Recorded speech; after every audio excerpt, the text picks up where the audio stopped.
प्रदीप मिश्रा को लेकर ये बड़ी खबर है, जो मुश्किलों में लगातार घिरते हुए नजर आ रहे हैं। पंडित प्रदीप मिश्रा को 13 अखाड़ों ने सीधे सीधे अल्टीमेटम दे दिया है। आपको याद होगा, कथावाचक प्रदीप मिश्रा, ये खबर पिछले दिनों हमने आपको दिखाई थी, राधा रानी को लेकर विवादित टिप्पणी की थी। ऐसे में उज्जैन में कथा नहीं करने देंगे, ये साफ तौर पर संतों ने कह दिया गया है। साधु संतों ने पंडित प्रदीप मिश्रा को चेतावनी ये दे दी है कि उज्जैन में तो हम कथा नहीं करने देंगे, ब्रिज में घुसने नहीं देंगे। और अगर आप ब्रिज में घुसते हैं तो सीधे तौर पर पिछले दिनों जो महापंचायत हुई थी, वहां तो यह भी फैसला हुआ था कि सिर धड़ से अलग कर देंगे। राधा रानी पर बयान देकर फंस गए हैं प्रदीप मिश्रा। हालांकि प्रदीप मिश्रा से जब इसको लेकर पूछा गया या फिर इनके बयान को दिखाकर जब सवाल पूछा गया, तो पंडित प्रदीप मिश्रा ने यह कहा कि 14 साल पुराना ये बयान है, मेरे बयान को आधा तोड़ मरोड़ कर पेश किया गया है, यानी कि पूरी बात नहीं बताई गई है, और जो बात मैंने कही थी उस पर मैं अडिग हूं। यह भी पंडित प्रदीप मिश्रा के जरिए कहा गया।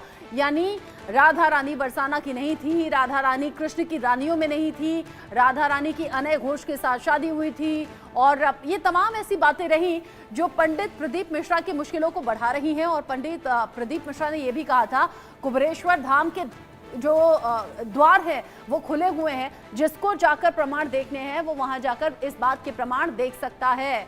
राधा रानी पर बयान देकर बुरी तरह से फंस गए हैं पंडित प्रदीप मिश्रा। और अब ये कहा जा रहा है, चूंकि शिव पुराण कहते हैं, कथावाचक हैं, अब ये कहा जा रहा है उनको लेकर साधु संतों की तरफ से कि उज्जैन में कथा करने नहीं देंगे। साथ ही ब्रिजवासी और वहां जो साधु संत इकट्ठा हुए महापंचायत में, उनके जरिए कह दिया गया कि ब्रिज में कदम नहीं।